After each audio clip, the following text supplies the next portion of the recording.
Hi there guys, once again this is Jing of Hard Rock Gamecocks USA, no? So, I came to think na magbuhat ko ani na video, no? Kay significant kay basa kong life here in US ba, no? Kaya ako full-time dad ko, no? My wife wants me to take care full-time with my kids. And that's why I have enough spare time.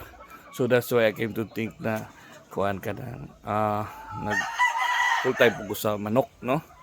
Full time ta sa itong manok, guys. No, karon na atong activity is kuan kanang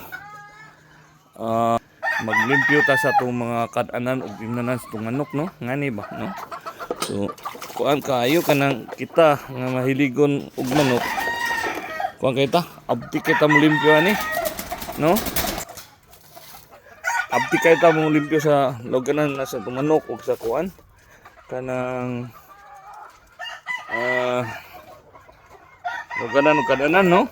I don't think ako lang ba, pero ako lang ba kung ikon kung kalingon kay konsensya ko. Abdi kay ko mulimpyo sa akong manok kananan. Pero kuan kay ko kanang dugay ka kung makalimpyo sa bawnanan sa akong mga anak, no? So yan na. So makonsensya gyud ko. Kasi ako lang naghihimo ka para ma-upload ako sa YouTube. So na ako hinunuman ba, no? So karon tingnan. So andam na atong brush, no? Andam na atong brush. So atong egg cleanser maglimpyo pud sa atong mga itlog, no? Nindot ni siya egg cleanser, no? Nindot ni siya. Kasaligan ni manal po, no? Nindot na siya. Liligyan siya with up of kuan organic na siya nga mga kuan liquid, no? So it's just like in Philippines na rin, no?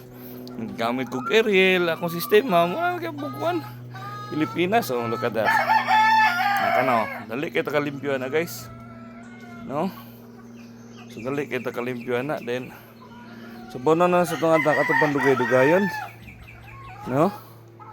So inga na. So ate Ariel, no? So limpyo na ta. Okay.